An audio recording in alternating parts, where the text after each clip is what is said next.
Joining me now is Richard Goldberg, Senior Advisor at the Foundation for Defense of Democracies. Richard, thank you again for joining me. Absolutely. Great to be back. You join me about once a month to break down what's happening in the Israel-Hamas war since October 7th, and this week was a big week, so let's dive in. At the beginning of the week, President Biden said during an ice cream shop visit in Manhattan that he was hopeful there would be at least a temporary ceasefire come next week. He did walk back those comments after a chaotic scene unfolded in Gaza on Thursday after dozens of Palestinians were killed while waiting for food aid trucks. What's your reaction to all of this, particularly President Biden walking back those comments?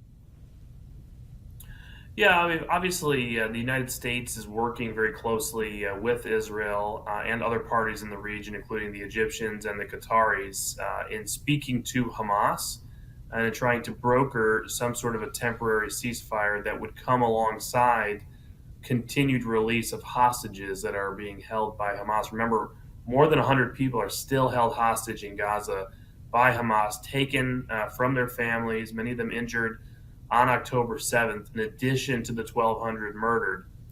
This has been something that we've watched for a long time now, over 130 some days of watching this catastrophe.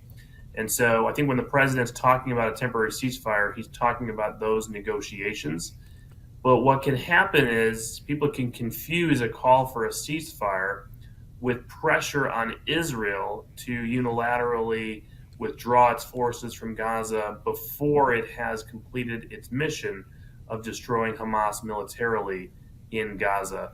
Obviously, the Israelis right now have their eye on the southernmost city in Gaza called Rafah. That is the border of Egypt in Gaza. It's where we assess Hamas leaders have fallen back as their last stand. Many of the terrorist leaders are underground, of course, in between Khan Yunis, which is to the north of Rafah, and Rafah itself. But a lot of the fighters are likely above ground in Rafah as well. So the showdown right now is whether Israel, when Israel, will go into Rafah in a much more expanded way to dismantle Hamas infrastructure there, how they will handle the relationship with the Egyptians along that border. The control of that border will be an important question.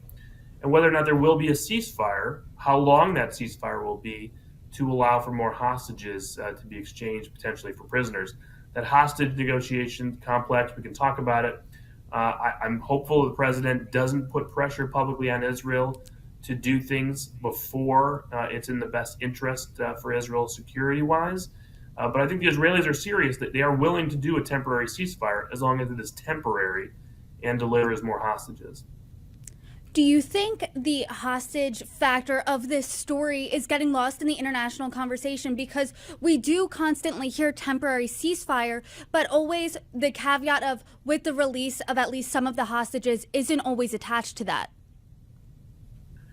Right. So when you see the sort of pro-Hamas propagandists, when you see some of the resolutions that have been put forward at the Security Council, Algeria had one last week, which the United States vetoed to the president's credit.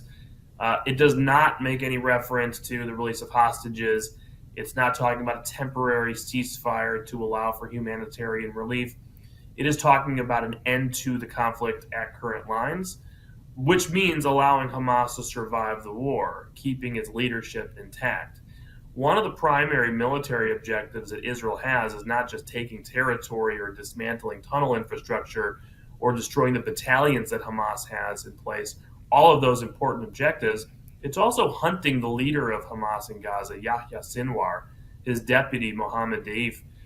It's believed that if they can find them in the tunnel system, kill them in the tunnel system, that the upper echelons of Hamas will then start to fall away. The middle level ranks of Hamas may abandon the fight, mass surrender, offers of terms for their surrender, maybe exile from Gaza in return for laying down their arms. So a lot of possibilities exist for the next stages if the Israelis are able to find and kill Sinwar and Deif soon.